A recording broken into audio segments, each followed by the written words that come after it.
Assalamualaikum warahmatullahi wabarakatuh.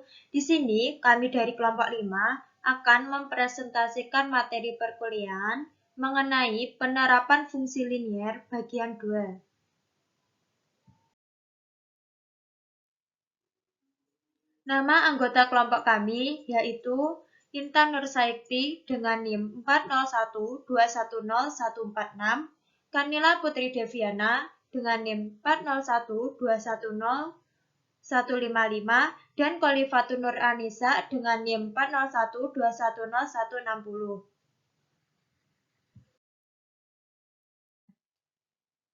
Selanjutnya, materi yang akan dibahas yaitu keseimbangan pasar dua macam produk, pengaruh pajak pada keseimbangan pasar, pengaruh subsidi pada keseimbangan pasar, dan analisis pulang pokok atau biasa disebut dengan break-even point.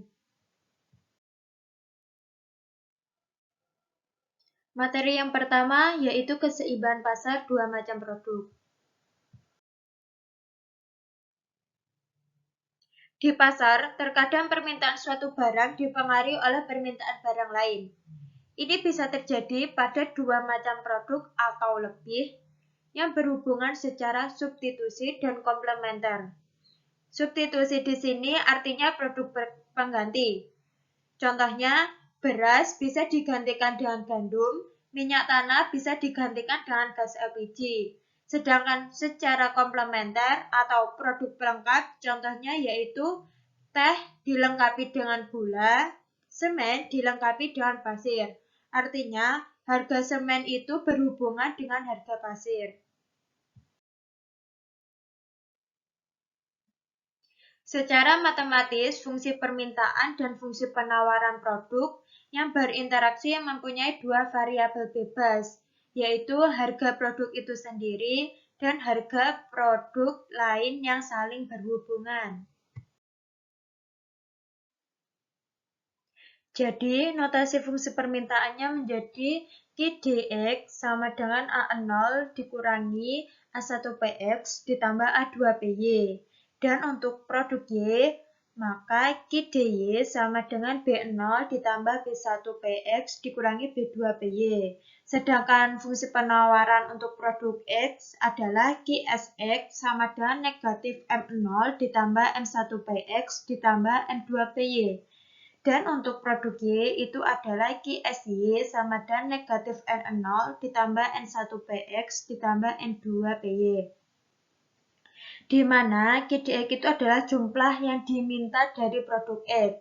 Sedangkan Qdy adalah jumlah yang diminta dari produk Y. Untuk Qsx adalah jumlah yang ditawarkan dari produk X, sedangkan Qsy sama dengan jumlah yang ditawarkan dari produk Y. Sedangkan P di sini artinya price atau harga. Jadi Px itu harga produk Y dan Py itu adalah harga produk Y. Sedangkan A0, B0, M0, dan N0 itu adalah konstanta. Jadi syarat keseimbangan pasar itu dicapai jika Qsx sama dengan Qdx dan Qsy sama dengan Qdy.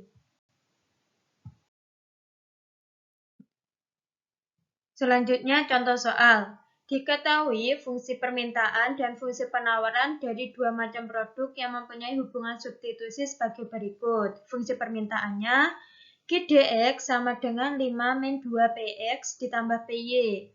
Dan Qdy sama dengan 6 ditambah Px dikurangi Py. Untuk fungsi penawarannya, Qsx sama dengan negatif 5 ditambah 4Px dikurangi Py. Dan Qsy sama dengan negatif 4 dikurangi Px ditambah 3Py.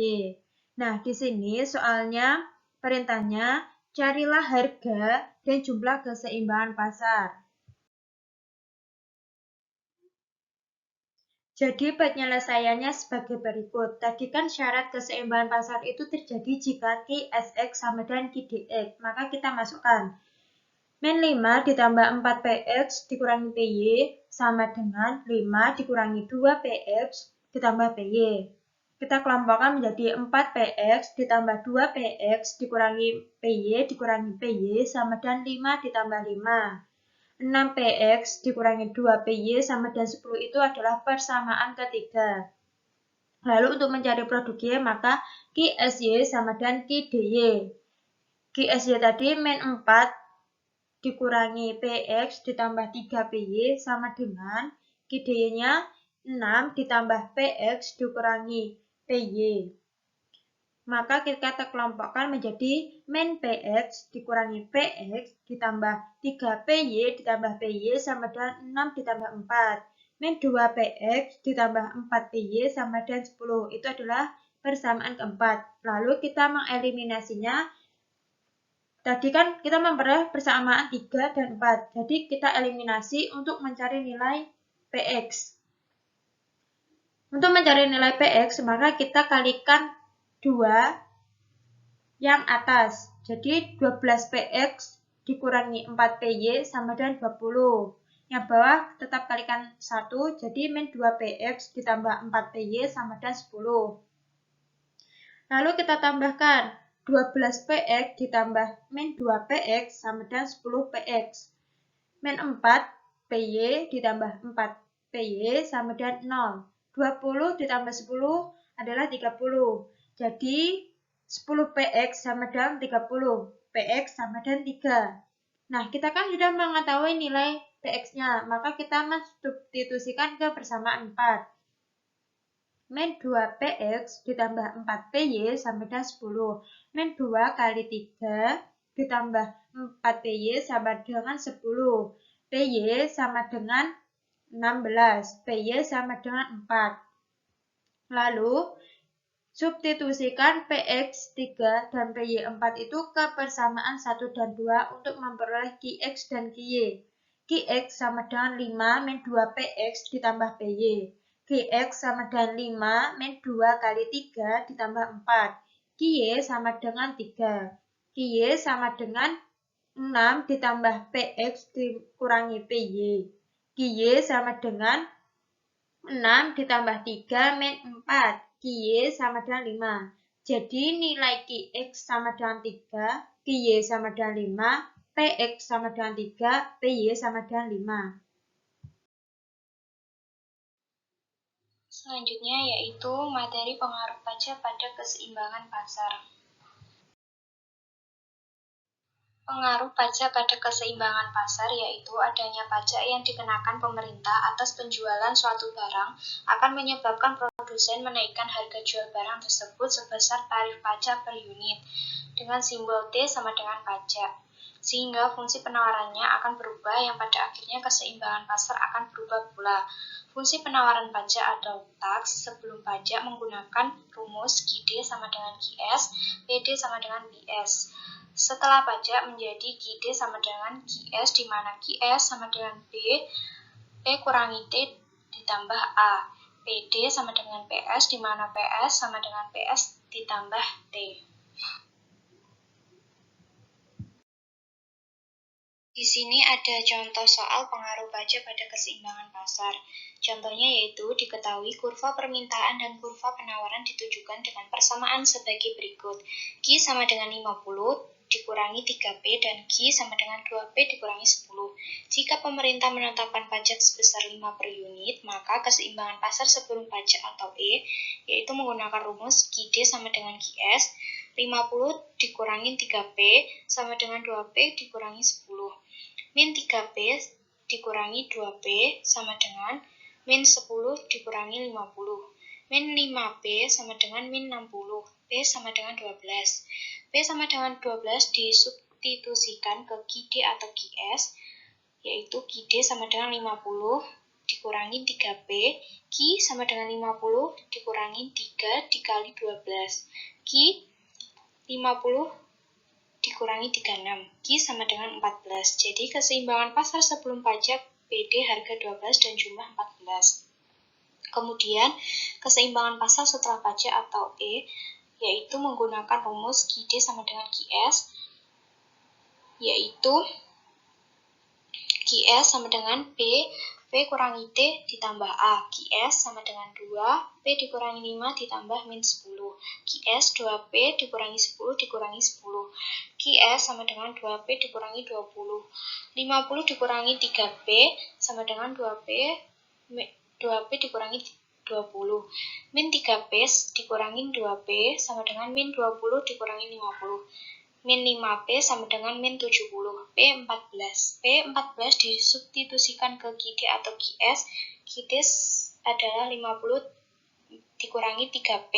Q sama dengan 50 dikurangi 3 dikali 14. Q 50 dikurangi 42, Q sama dengan 8. Jadi keseimbangan pasar setelah pajak PD harga 14 dan jumlah adalah 8.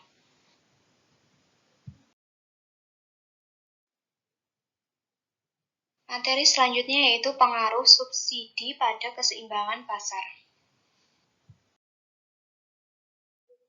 Pengaruh subsidi pada keseimbangan pasar yaitu subsidi merupakan kebalikan atau lawan dari pajak.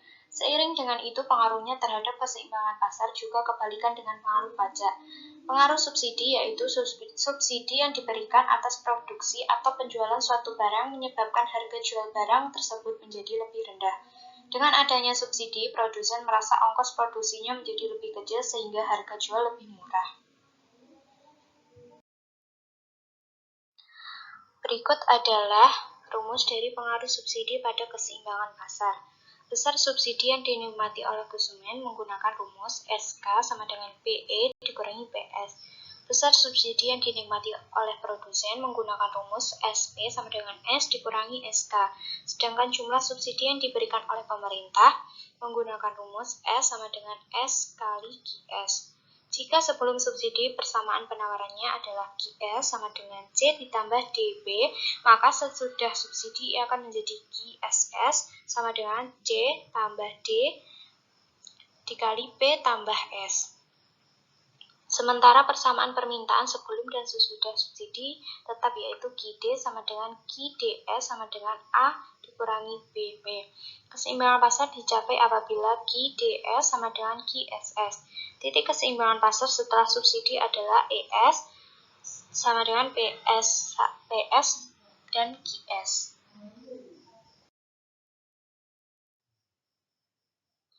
Berikut adalah contoh soal pengaruh subsidi pada keseimbangan pasar. Keseimbangan pasar sebelum subsidi dirumuskan menjadi E, QD sama dengan QS, PD sama dengan PS. Keseimbangan pasar setelah subsidi yaitu QD sama dengan QS, di mana QS sama dengan B dikali P tambah S ditambah A. Contohnya QS sama dengan 100 ditambah 5P, S-nya 3, maka QS sama dengan 5 dikali P tambah 3 ditambah 100. QS menjadi 5P ditambah 15 ditambah 100. QS-nya menjadi 5P ditambah 115. Selanjutnya ada PD sama dengan PS, di mana PS sama dengan PS dikurangi S. Contohnya PS sama dengan PQ dikurangi 100. 200. S-nya adalah 2, maka PS sama dengan 4Q dikurangi 200 dikurangi 2 menjadi PS sama dengan 4Q dikurangi 202. Materi selanjutnya yaitu analisis pulang pokok. Fungsi penerimaan. Fungsi penerimaan disebut fungsi hasil penjualan atau juga disebut revenue function atau total revenue function, atau bisa disebut sebagai TR ataupun R, di mana TR merupakan fungsi dari quantity, yang mana rumusnya di sini adalah TR sama dengan P kali Q, di mana P sama dengan harga jual per unit dan Q sama dengan jumlah produk yang dijual, yang mana Q berada di sumbu X sedangkan TR berada di sumbu Y. TR sama dengan fungsi dari Q, seperti pada grafik di samping.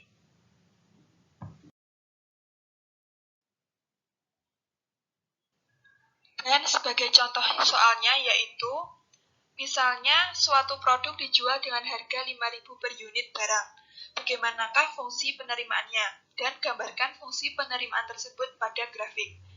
Nah, kita menggunakan rumus di awal, yaitu TR sama dengan P kali Q.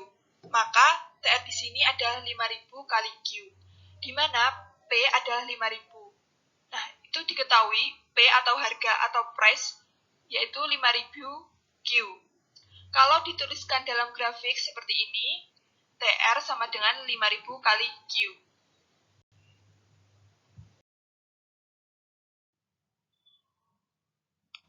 Materi selanjutnya yaitu fungsi biaya.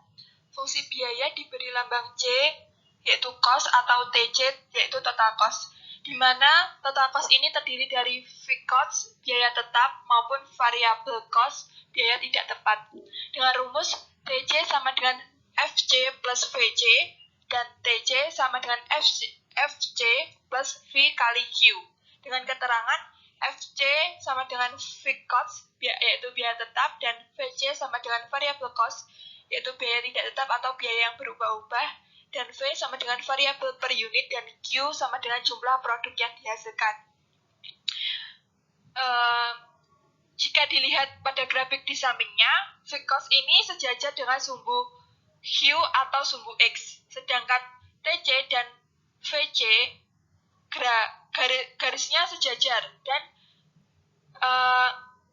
di sumbu Y itu ada fixed cost, variable cost, maupun total cost. Grafik ini digunakan dalam menggambar grafik break-even point atau analisis peluang pokok untuk menentukan kondisi rugi atau untung maupun impas. Di sini ada contoh soal, yaitu sebuah perusahaan mengeluarkan biaya tetap sebesar 100 juta atau fixed cost dan biaya variabelnya 3.000 Q. Tentukan fungsi biayanya dan gambarkan grafik fungsinya. Nah, sudah diketahui fixed cost yaitu 100 juta dan variabel cost-nya 3.000 Q. Kalau TC merupakan FC plus VC, jadi TC sama dengan 100 juta ditambah 3.000 Q. Untuk menggambarkan grafik, kita set Q-nya sama dengan 0. Kalau Q-nya sama dengan 0, maka TC sama dengan 100 juta ditambah 3.000 dikali Q, maka didapat TC sama dengan 100 juta. Maka di grafik diawali di titik 0,100 juta. Selanjutnya masuk ke analisa break-even point atau break-even adalah suatu kondisi di mana perusahaan tidak untung maupun tidak rugi atau impas. Konsepnya adalah TR sama dengan TC. Kalau untung, TR lebih besar daripada TC. Kalau rugi, TR kurang dari TC. Pada grafik TR merupakan fungsi dari Q. Artinya, itu fungsi P, TR sama dengan P kali Q, di mana pada garis menandakan area laba dan rugi. Bahwa TC sama dengan FC tambah FQ. Jadi kalau TR kurang dari total cost, ya rugi. Kalau untung, maka TR lebih besar daripada TC. Dan untuk menentukan titik peluang pokok terdapat dua rumus. Yang pertama, BEP dalam unit atau quantity. Yang kedua, BEP dalam rupiah atau price. Jika BEP dalam unit, maka gunakanlah rumus Q sama dengan FC dibagi dalam kurung P min V. Secara singkat seperti itu.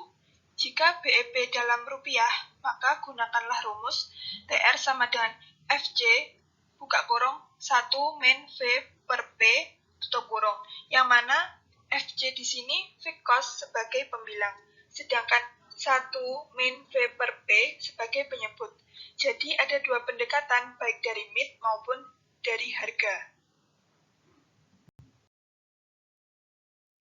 Di sini ada contoh soal, suatu perusahaan menghasilkan produknya dengan biaya variabel per unit 4.000, maka itu V. Dan harga jualnya per unit 12.000, maka itu B. Manajemen menetapkan bahwa biaya tetap itu fixed cost dari operasinya 2 juta. Tentukan jumlah unit produk yang harus perusahaan jual agar mencapai peluang pokok. Nah, di sini diminta mencari nilai Q atau berapa jumlah unit produk yang harus dijual supaya impas. Maka digunakan rumus TR sama dengan P kali Q. di mana TC sama dengan V kali Q ditambah FC, di mana TR sama dengan P kali Q, maka P di sini 12.000 kali Q. Kemudian TC terdiri dari V kali Q plus FC, maka V dikali Q diwakili 4.000 Q, dan fixed cost-nya 2 juta. Dengan menggunakan perhitungan sederhana, didapatkan Q sama dengan 250, di mana UTR sama dengan 12.000 kali Q, maka 12.000 kali 250 didapat TR maksimum adalah 3 juta. Bahwa total cost sama dengan total revenue. Konsepnya seperti itu, TR sama dengan TC. Kondisi titik impas unit produk yang harus dijual agar mencapai peluang pokok adalah Q sama dengan 250 unit. Mungkin cukup itu video presentasi dari kelompok kami tentang materi penerapan fungsi linear. Bila ada kurang lebihnya kami mohon maaf. Sekian, terima kasih. Wassalamualaikum warahmatullahi wabarakatuh.